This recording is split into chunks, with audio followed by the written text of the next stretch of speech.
আরে আরে কি মাখাচ্ছি বলুন তো? আরে এটা চুনো মাছ, চুনো মাছের ভাপা কলা পাতা দিয়ে দারুণ অসাধারণ একটি রেসিপি, যেটা আজ আমি আপনাদের সাথে শেয়ার করব। তাহলে এই রেসিপি বানানোর জন্য সবার আগে আমাকে কলা পাতা আনতে হবে। আর কলা পাতা আনার জন্য আমার শ্রীমান পুত্রেরই দ্বারস্থ হতে হলো যে, বাবু আমাকে প্লিজ একটু তুই পেরে দে একটা কলা পাতা।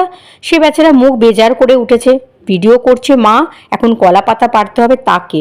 আর এই যে চুনো মাছগুলো দেখছেন কেটে ধুয়ে একদম পরিষ্কার করে নিয়েছি। আর ওই যে দেখছেন কলা পাতাটা আগুনের সামনে একটু সেঁকে নিলাম, তাহলে কি কলা পাতাটা মোড়ানোর সময় ফেটে যাবে না। ভালো করে মাছে বা নুন হলুদ মাখিয়ে নিচ্ছি। এখানে আছে সর্ষে, জিরে, শুকনো লঙ্কা, পেঁয়াজ, আর আছে 4-5 কোয়া রসুন, ব্যাস।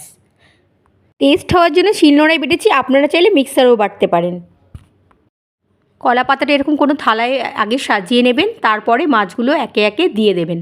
এই যে বাটা সমস্ত মশলা এবার এর মধ্যে আমি দিয়ে দিলাম। এবার দিয়ে দিলাম নুন, হলুদ, আর ওপর থেকে দিয়ে দেবো কাঁচা সর্ষের তেল। মানুষ হিসেবে চুনোপুঁটি মানুষের দাম থাকে না, মানুষের কাছে শুনি রাঘবও বলে থাকে, বাট মাছের ক্ষেত্রে কিন্তু চুনোপুঁটির বিশাল দাম।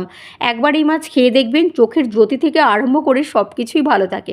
কলা পাতা ঠিক এইভাবে মুড়ে সুতো দিয়ে আটকিয়ে দিলাম। আর কড়াইতে যে গরম জল ছিল একটা ছাঁচা থালার মধ্যে বসিয়ে ওটা 20 মিনিটের জন্য ঢাকা দিলাম। তো মাছের কলা পাতা দেওয়া রেসিপি তো তৈরি হয়ে গেল, চুনো মাছের ঝাল কলা পাতা দিয়ে। তো একবার অবশ্যই আপনারা কিন্তু বাড়িতে ট্রাই করে দেখবেন। আর কি সুন্দরভাবে মজে গেছে দেখুন, সারাটা তেল কিন্তু কলা পাতায় ছেড়ে গেছে। আর কলা পাতার কালারটা চেঞ্জ হলেই বুঝবেন রান্না কিন্তু পারফেক্ট হয়েছে। এবার সোজা চলে যাই দুপুরবেলার ভাতের থালার পাতে।